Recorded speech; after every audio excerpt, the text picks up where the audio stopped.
Bonjour à tous les amis, c'est Kaikizola et c'est un véritable plaisir de vous retrouver. Même si dans les faits je ne vous connais pas. Fatalement, si t'es un mec de Daesh, le plaisir est différent. Au-delà de ça, il est vrai que ces derniers temps, je me suis un peu reposé sur mes lauriers en mettant ma chaîne en stand-by et en postant quelques statuts nazis sur les réseaux sociaux pour pas qu'on m'oublie. Le schéma typique quoi. J'imagine donc que derrière vos écrans, ce fut la désillusion totale. Tout comme dans ce témoignage de Bastien, vous avez dû vous dire: depuis que Kaikizola a arrêté de faire des vidéos anecdotes sur Toy Story, mon cœur s'est arrêté de battre. Il apportait un sens à ma vie. Du coup, j'ai décidé d'aller me pendre. Voilà, une histoire tragique. Et ça, c'est un cas parmi des millions. Mais toi qui regardes cette vidéo, tu t'es pas encore pendu. Donc la machine capitaliste fonctionne, donc le game continue. Alors détendez-vous, puisqu'à partir de maintenant, on va repartir sur de bonnes bases en tenant des propos nazis, bien sûr, mais en vidéo. J'ai remarqué que ça passait mieux. Je parle un peu vite, donc les gens font pas gaffe. Mais venons-en en fait, venons-en au sujet de la vidéo. Certains abonnés un peu trop cinéphiles m'ont réclamé des analyses de films plus riches et profonds, en avançant le fait que j'avais tendance à me limiter à du divertissement pour handicapé mental. Il ne m'a guère fallu longtemps pour comprendre que ces messages étaient l'œuvre de rageux. Et comme Panda Mocker a dit dans son Jelly Belly Challenge qu'il ne fallait jamais écouter les rageux, je me suis bouché les oreilles et je les ai signalés pour trouble à l'ordre public. Objectivement, c'est ce qu'il y avait de mieux à faire. Donc maintenant que les rageux sont dans un goulag en Sibérie, on va pouvoir s'intéresser à un nouveau Big Mac issu des usines hollywoodiennes,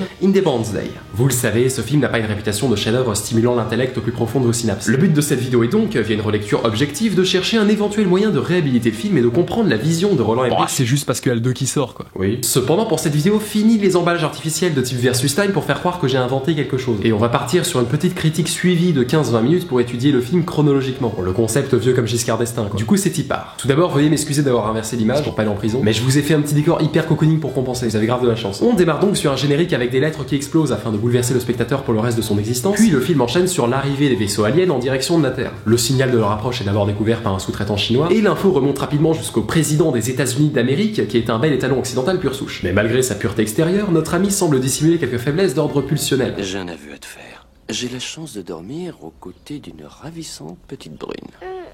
Bon, vous me direz qu'on n'est plus un président pédophile près. Et apparemment, là, c'est sa fille quand même. Ça respire pas trop la pudeur helléno-chrétienne. Heureusement, on bascule juste après sur un père et son fils, tous deux juifs, qui jouent posément aux échecs en fumant des cigares, comme toute personne qui domine le monde grâce aux médias.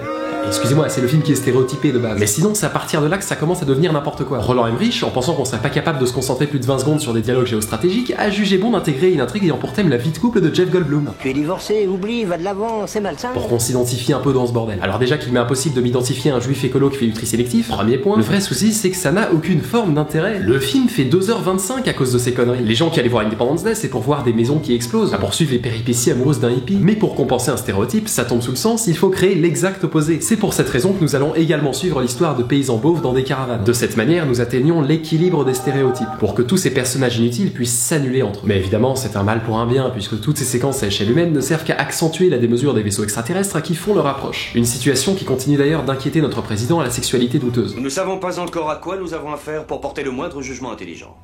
Heureusement, la presse invente sa version des choses pour l'instant. Ah, je sens qu'ils ont leur BFM TV. Alors il semblerait que c'est un coup de Bachar el-Assad qui aurait acheté des soucoupes volantes à Poutine. Les circonstances sont tellement ouf dingo que la musique commence même à paniquer en devenant super forte. Emmenez-nous à Defcon. J'ai rien compris. Bon, j'espère que ça sera pas comme ça pendant tout le film, parce que non, s'il vous plaît, c'est très chiant. Ce signal a un schéma séquentiel défini. Alors dès que nous aurons trouvé la séquence binaire exacte et que j'aurai calculé l'inversion de phase avec l'analyse... Waouh, il a l'air rudement intelligent. Naturellement, alors que les autres pays sont certainement trop occupés à faire passer des lois pour augmenter les impôts, les États-Unis semblent être les seuls à intervenir militairement. Mais les aliens, ils ont quand même des gros canons, faut pas déconner. Du coup, ça fait badaboum, tout le monde meurt, et là c'est la panique. Dans ce contexte apocalyptique s'immisce ainsi la première référence religieuse, qui sort de la bouche certainement bien engluée du président. Alors que Dieu nous aide. Ça fait fragile, mais c'est pas anodin et vous allez comprendre pourquoi. Ensuite, retour au pays des caravanes avec les paysans à casquette qui rigolent sans raison. Pour y découvrir que le gars du début, Russell Case, avait été dans le passé enlevé puis violé par des aliens. Oui, enfin, je suis sûr que c'était une simple sonde anale. Faut toujours tout dramatiser. Mais cette ribambelle de personnages, on s'en fout complètement dès lors que le vaisseau alien fait son approche et commence à assombrir le paysage. La menace devient imminente. Les vibrations causées par l'arrivée du vaisseau auront même pour effet de réveiller Will Smith, qui se rendort dans l'instant parce que c'est pas hyper grave non plus. Ça va, là, c'est juste un nuage à la con. Mais peu après, le vaisseau devient carrément visible, ce qui élimine l'hypothèse du gros nuage soutenu par les plus sceptiques. Même Jeff Goldblum, comprenant cette fois qu'il ne s'agit pas d'une manigance d'Israël, peine à cacher son désarroi. De son côté, Will Smith, toujours impassible, fait joujou avec son chien Boomer. C'est Will Smith quoi, il s'en branle jusqu'au bout. Mais après quelques minutes d'autisme pur qui ferait passer Redman pour un agent secret, il finit par remarquer qu'un vaisseau alien de 3000 km de long se tient juste en face de sa maison. Ce qui lui met la puce à l'oreille. Il est pas con, Will. Il voit bien quand quelque chose cloche. Cependant, c'est Monsieur Goldblum, via son intelligence colossale, qui comprend en premier que les envahisseurs ne sont pas bienveillants et comptent attaquer. C'est écrit dans les signaux, si tu veux. Sauf que sa femme, qui écrit les discours pour le président et qui pourrait ainsi alerter la population, ne daigne l'écouter malgré la solidité des preuves. En dépit du discours de président à vocation rassurante, donc les petites gens s'affolent et chacun commence à lutter pour sa survie en quittant les grandes villes. Sauf les paysans à caravane qui en bon vivant préfèrent coucher avec leur sœur. Mais puisqu'il y a une invasion alien, quand même un petit stress s'installe et ça part rapidement en scène de ménage passionnante entre consanguins. Je veux plus ces saloperies de médicaments parce que j'en ai ras-le-bol des médicaments. Ouais, ça se tient. Par la suite, on comprend que Will Smith est un pilote assez haut gradé mais qu'il est déçu de ne pas avoir réussi à intégrer la NASA. Sans parler du fait qu'actuellement il est dans une situation difficile avec sa femme puisqu'en réalité il voulait divorcer mais en fait pas trop, du coup il lui a acheté une bague avec un dauphin. Ferme ta gueule. Je te promets que c'est intéressant. Bon, au pire on abrège. Dans le club de striptease où travaille la femme de Will Smith, on découvre que cette dernière possède la même jugeote que son mari. Tiffany, écoute-moi une seconde. J'ai un très mauvais pressentiment sur tout ça. Oui, c'est vrai qu'il y a un vaisseau alien qui s'apprête à faire exploser la Terre. C'est pas Globe. Mais je suis de mauvaise foi puisque si elle affirme une telle évidence, c'est en réaction aux gentils fumeurs de joint qui attendent les extraterrestres en pensant qu'ils viennent leur faire des free hugs. C'est le cas de sa collègue qu'elle cherche à dissuader. Pendant ce temps, Jeff Goldblum et son père se la jouent femme au volant sur l'autoroute et commettent même l'infraction ultime en roulant sur des barrières en plastique. Mais c'est pour la bonne cause. Goldblum doit annoncer sa découverte au président et pour ceci, il doit d'abord réussir à appeler sa femme qui travaille à la Maison Blanche. Et puisque le mec apparemment c'est Jimmy Neutron, il a conçu un gadget au design douteux qui lui permet de localiser le bon téléphone. Ayant persuadé sa femme de le laisser entrer, le personnage de Goldblum parvient à décrocher un tête-à-tête avec le président, qui se sent un peu dans l'obligation morale de l'écouter après avoir compris que son patronyme était Levinson. Goldblum lui dessine des petits cercles, elle lui montre un compte à rebours et il n'en faut pas plus pour convaincre Emile Louis. Au même moment, les hélicoptères qui avaient été envoyés en éclaireur pour observer les vaisseaux de plus près se font exploser. Ça refait badaboum, les feux d'artifice, tout ça. Les médias couvrent l'incident et le présentateur ponctue sa news par une nouvelle référence religieuse. Que Dieu nous aide tous. Alors pour l'instant, c'est vrai que je fustige le film comme la merde opportuniste que je suis, mais je trouve qu'on tient ici un des éléments intéressants. Plus les enjeux deviennent incontrôlables et plus le sentiment de foi s'intensifie, ce qui laisse entendre à quel point la religion est la compensation de l'inconnu. Voilà, c'est la fin de la parenthèse faussement intelligente, j'ai tenu combien de temps 4 secondes. Bon, on essaye de passer les 10 par principe. Tu comprends, officiellement c'est une chaîne culturelle. Le compte à rebours arrive alors à son terme et, oh surprise, la soucoupe volante balance son laser sur un building, ce qui a pour effet de détruire une partie de la ville. Et c'est donc à ce moment précis, après 49 minutes, que le film démarre vraiment. Les extraterrestres font tout péter, les gens meurent, des bébés se retrouvent orphelins, mais le spectateur est très content. Bah oui, parce qu'on n'a pas payé pour voir comment Will Smith gère sa go, si tu veux. Idéalement, on préfère voir de la souffrance. Et dans ce qu'il entreprend en matière de destruction, Independence Day est très satisfaisant. Jamais nous n'avions vu de tels dommages collatéraux au cinéma. Cependant, la famille de Will Smith ainsi que son chien qui a été domestiqué pour faire des jolies cascades au ralenti survivent en se cachant dans une entrée perpendiculaire à la propagation de l'explosion. Normal, l'explosion, l'entrée, ça tombe sous le sens. Einstein en parlait déjà. Mais à bord du jet privé présidentiel, l'ambiance n'est pas vraiment plus gaie puisque Marc Dutroux ça donne un speech larmoyant sur sa culpabilité dans cette catastrophe. Nous aurions pu l'éviter. Mais enfin, président, c'est pas fait pour se remettre en question. Tu dis que c'est de la faute de l'Europe, je sais pas. De son côté, Will Smith est briefé pour aller casser la gueule des aliens avec son équipe. Tout comme on les briefait pour aller casser la gueule de ces raclures de soviets à la bonne époque. Mais cet enthousiasme américain à la Top Gun s'atténue rapidement quand Will pense à sa famille, peut-être défunte. Oh, il avait un peu zappé, quoi. Dans la vie, on peut pas toujours penser à tout. Peu après, leur confiance se désintègre définitivement quand ils remarquent que le vaisseau alien possède un bouclier invisible. Le truc ultime, le genre qui te protège des explosions dans des entrées perpendiculaires. À ce moment-là, on comprend que leur technologie explose la nôtre dans tous les sens du terme et qu'il sera difficile d'en venir à bout. On enchaîne ensuite par une petite bataille en avion qui peine à être vraiment efficace, notamment à cause de son manque de réalisme. Ah, excusez-moi, mais les maquettes sont pas top. On tirait plus des coucous télécommandés que des avions de chasse. Mais on excuse, c'est 1996, j'étais pas né, je sais pas pourquoi je parle. Heureusement, la scène se termine par une explosion, là au moins ils sont sûrs de pas faire de la merde. Les deux avions finissent donc par se cracher et arrive ce fameux moment où Will Smith s'avance vers le vaisseau ennemi pour décrocher une jolie droite à l'extraterrestre. Mais là, vous le constatez, c'est dramatique, le film devient trop intéressant. J'étais pas prêt, quoi. Penchons-nous donc sur la vie de couple de Jeff Goldblum.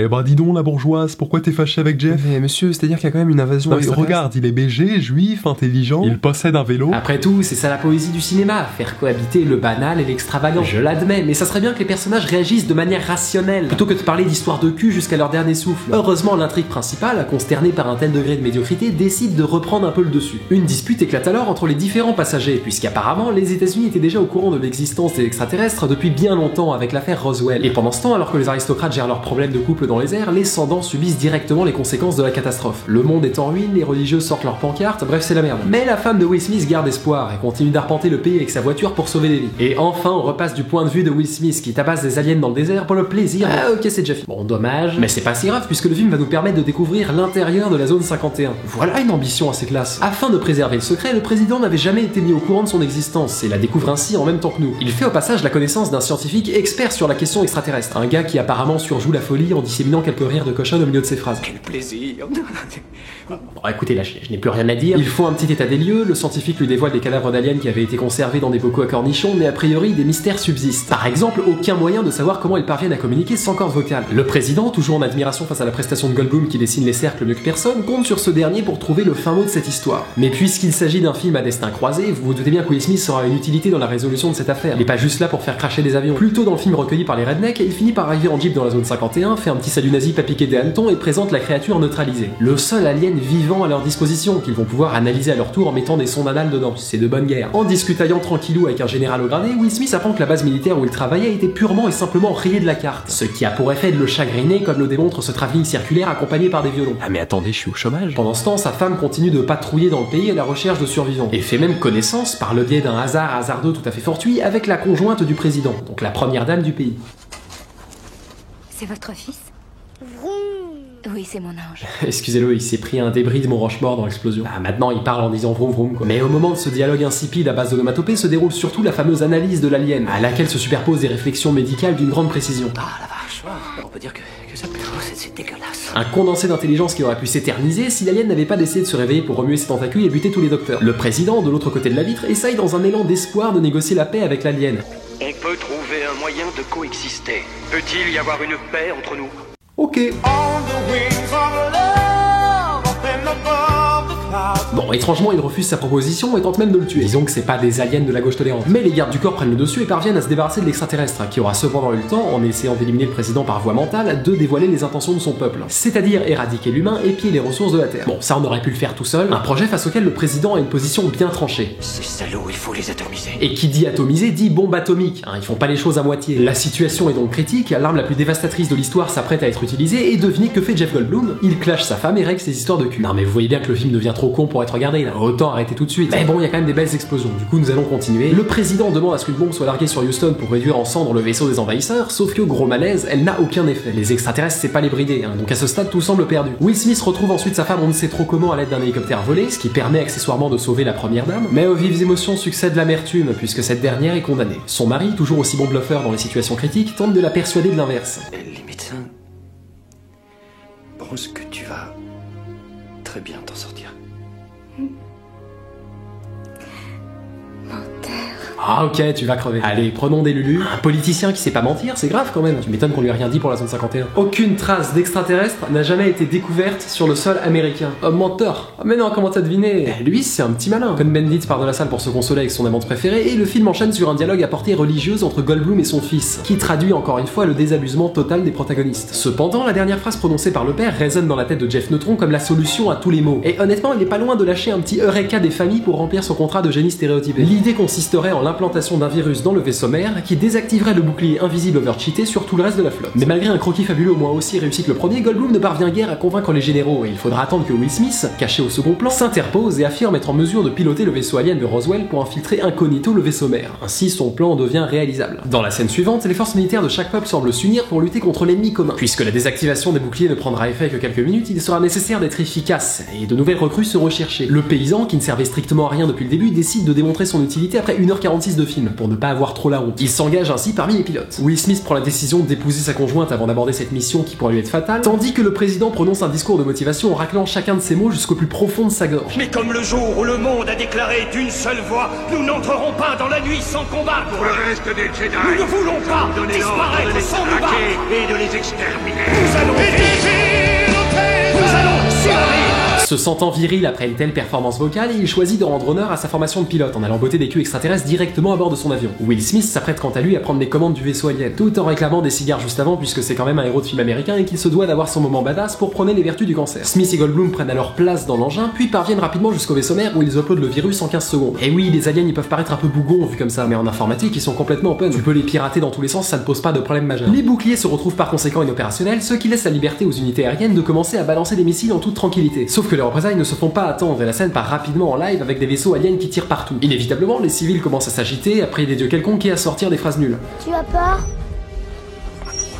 Moi aussi. Bon, je préférais quand il disait vroom vroom. S'ensuit bien sûr une bataille aérienne assez soporifique dont je vous épargnerai les détails pour cause de flemme, mais vers la fin, le paysan décide de se sacrifier en envoyant son avion dans le canon de la soucoupe. Les scénaristes, ils ont fait comme ils pouvaient. Forcément, tout le monde est super heureux, et puisque c'est le genre de film où les personnages indiquent leurs émotions à haute voix, un ahuri total est même présent pour crier victoire, au sens propre.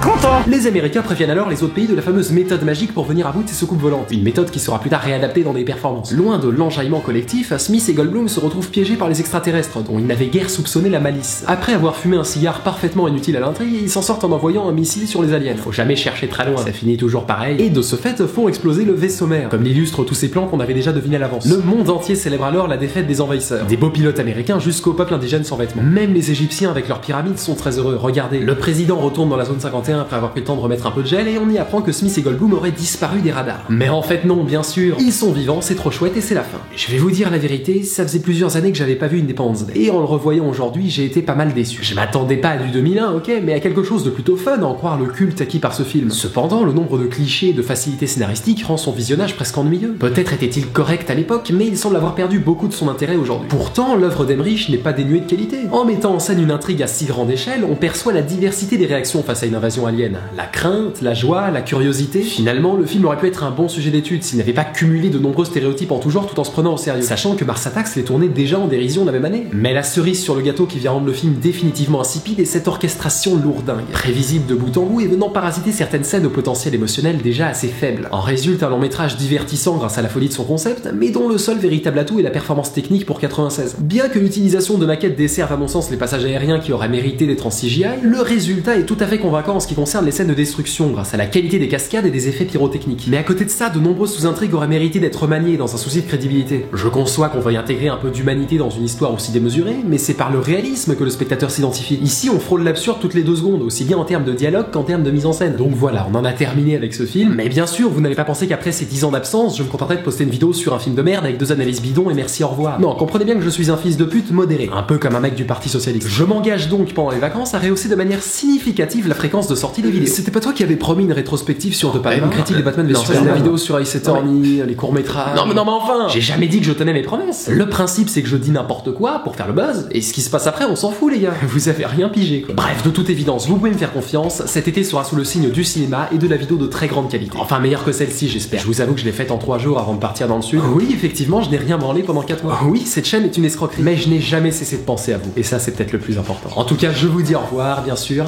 et à une prochaine fois, peut-être.